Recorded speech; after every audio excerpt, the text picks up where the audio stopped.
Now let us discuss the 75 question. Which of the following reactions is the metal displacement reaction? Is the metal displacement reaction? Choose the right option. Among the four options, which is the metal displacement? Now let us verify the option 1. 2 moles of lead nitrate. When heated, it decomposes. 2 moles of lead oxide plus 4 moles of NO2 plus oxygen is released. This means one compound is heated to produce various compounds. This is reaction is called the decomposition reaction.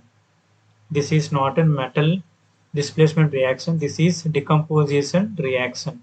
So 1 is not the correct answer. Next one. 2 moles of potassium perchloride in the presence of heating to form KCl and 3O2. This will also belongs to decomposition reaction. Why? Because one compound in the presence of heating to produce various compounds. That's why this is also decomposition reaction, not the metal displacement reaction. Now let us verify the third option.